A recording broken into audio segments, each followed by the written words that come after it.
morning. Welcome to Morning Cereal with your host Macerio, and let's get into it. As we enter today, we enter the 2019 NBA Draft, and this is one that's going to be a good one. We have the star, of course, in Zion, and we other have players rounded out as in Ja Morant and RJ Barrett, and with those top three, I think it's going to be a really good draft.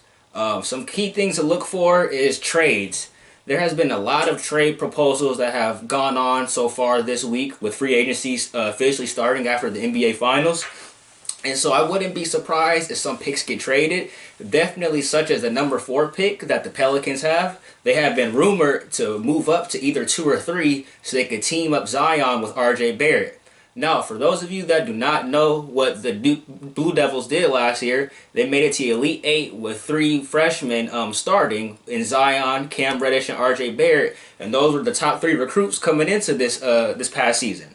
And so when you look at that and you think, okay, if we could team up Zion with RJ Barrett, and they already had success last year, just imagine the success that they're going to have, in the NBA with already that chemistry that they built over the course of this year.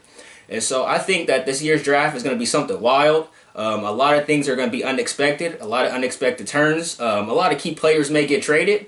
I'm going to go on the record and say that I think Chris Paul may get traded. I think that he will get traded today in the draft. Not sure if he'll get traded within the top 10 pick, but I think that he will go somewhere. I think somebody will pick up his contract because, as we all know, him and James Harden have not been getting along, as well as him with the other coaching staff as well. And so when you have negative things like that go on, you have to think they want to get rid of it. And if they're going to choose either James Harden or Chris Paul, we all know they're going to choose the MVP and almost the 2-time MVP if he wins this year.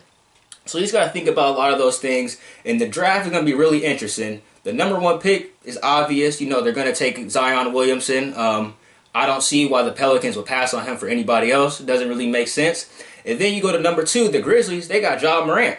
Now that one's key because everybody knew that they were already going to pick them, in my opinion. And so when the Mike Conley trade happened yesterday, it was kind of a shock to everybody, but it's not really a shock because think about it. You can't have Mike Conley and Ja Morant on the court together. You knew that they were going to have to move Mike Conley eventually, just as they moved Marc Gasol. They're in a system to where it's just not working out. They've been with Memphis, pretty much their whole careers, at least majority of it, and they haven't gotten far. So if you move a guy like Mike Conley, who's already been derailed by injuries as well as age, you bring in some fresh legs, a guy who averaged 20 and 10, you have to think that's a win. That's definitely a win. And you're not going to have him as a backup. You're going to have him ready to go. And so I think that that's a good move. They also acquired Kyle Korver, Grayson Allen, and Jay Crowder, as well as future first-round picks. And so I think that was a win-win for both teams. I think Mike Conley going to the Utah Jazz teaming up with Rudy Gobert and that coaching staff, I think that's going to be a great mixture. That's going to be a great thing for the West, and I'm excited to see what's going to happen. As far as the draft, you have to think the top 3 picks, New York, they're going to probably get RJ Barrett. I don't see why not. And RJ Barrett, he proved to have that upside this season, even though he was somewhat shadowed by the hype of Zion, just as the whole nation was. I think that he's really going to be a great pro there, but I wouldn't be surprised if the Pelicans do give up their pick that they got from the Lakers this past weekend within the Anthony Davis trade.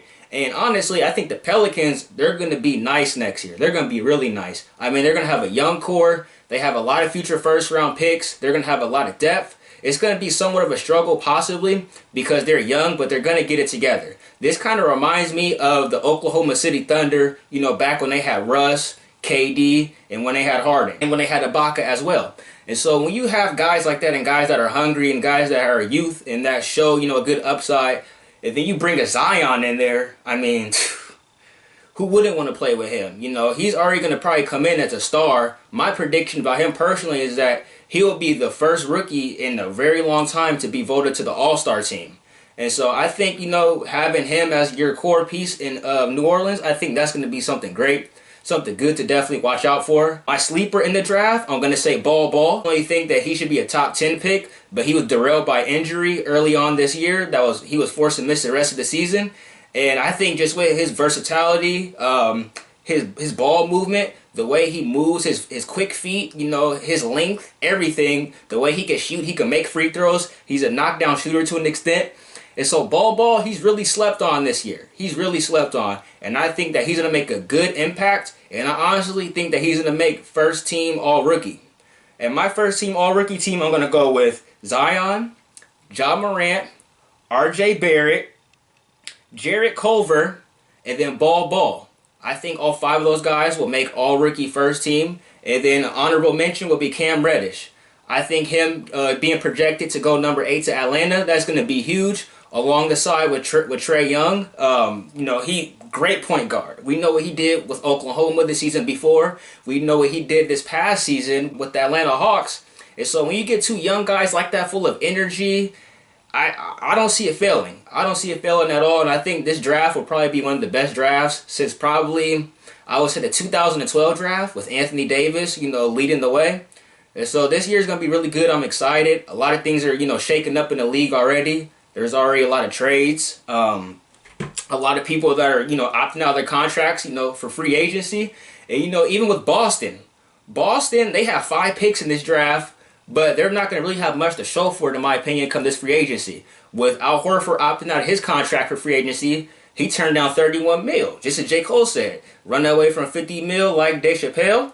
I think that, he's running away from the M's. And I don't know if he's going to get that type of money somewhere else, but we'll see. I think he wants a better situation. I think Kyrie Irving also as well, even though he was one of the main reasons why Boston's growth was stunt, I should say.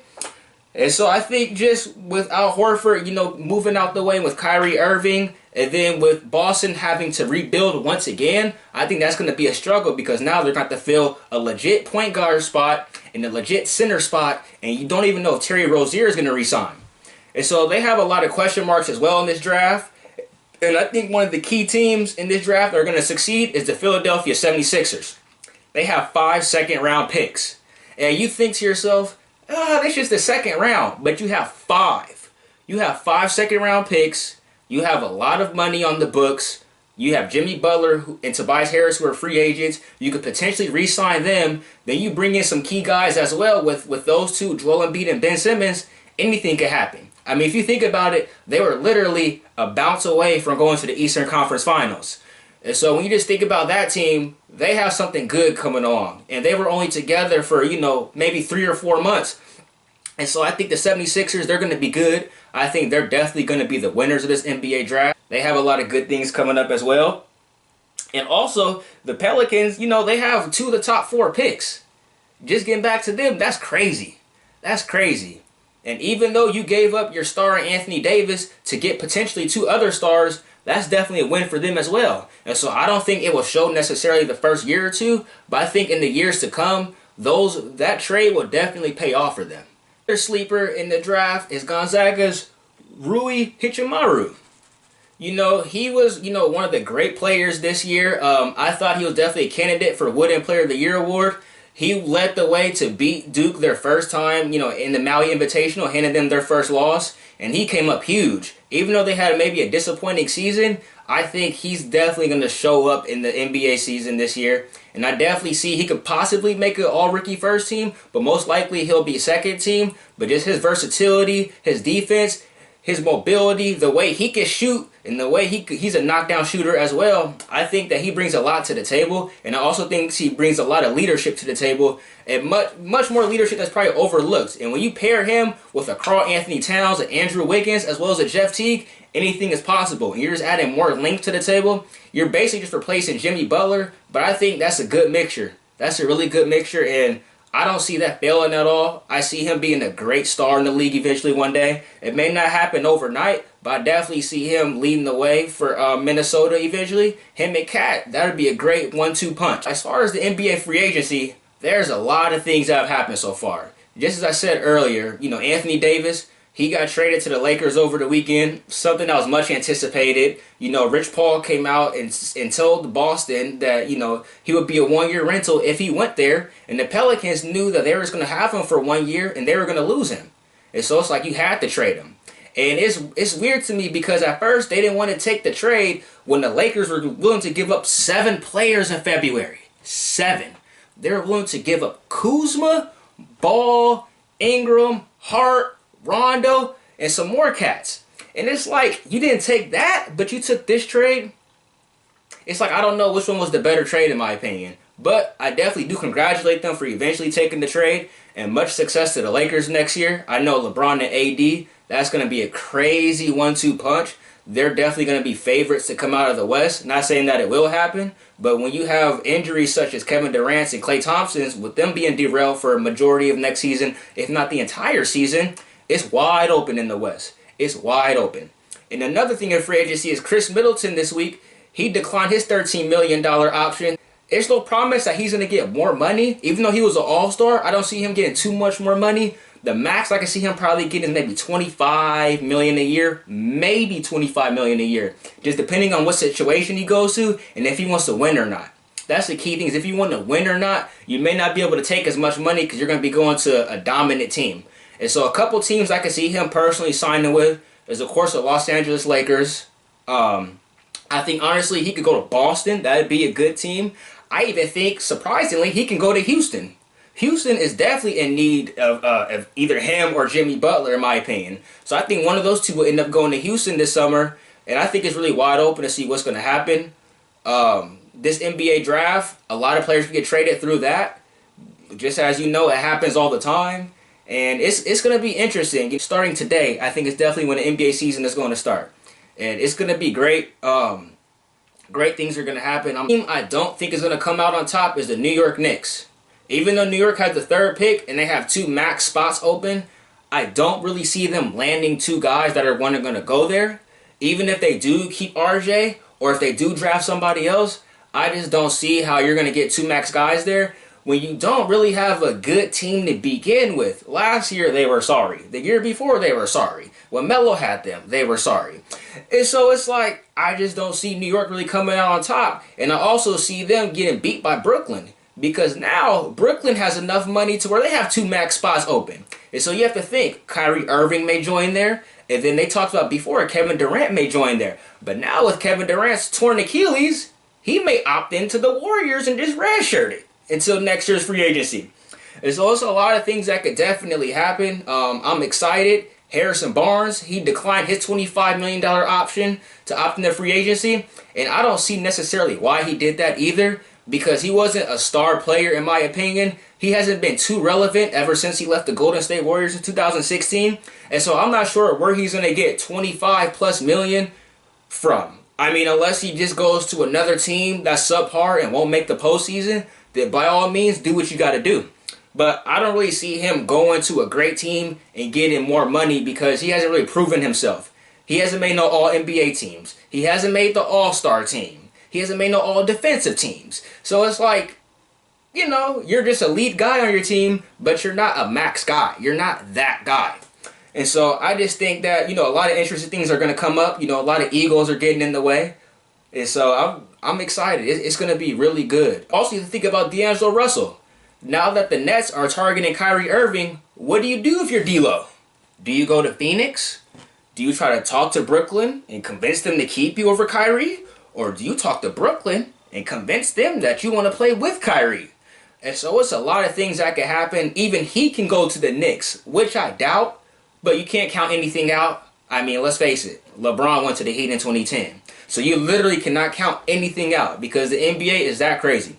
And so with the draft happening today, I expect a lot of crazy things to happen. And I just can't wait. I can't wait. And I think definitely the person that's not going to succeed in the draft, in my opinion, and I'm sorry to say this, but I think Nasir Little. I don't really see him developing into a great NBA player. He did great at North Carolina, of course. You know, he did his thing. Led us to the Sweet 16 before being knocked out by Auburn. But I don't really see him elevating his game too much more. Now, Kobe White, I do see him really elevating his game. I think he'll be a very good asset in the draft, as well as Kevin Porter. Kevin Porter is somebody that is slept on. He has fallen to 26 for the Cleveland Cavaliers. And you have to think, if they get him playing next to Colin Sexton, that could be really nice. That could be really nice. 2 young dogs on the same team that won it and that have shown it. That have shown it in college, that have shown it in high school, and that will show it in the pros. And so I think there's a lot of good young talent that's going to come out of the draft, and I'm just excited to see what's going to happen. Thank you guys for listening to Morning Cereal with Macerio. Make sure you guys subscribe, like, and comment. One love.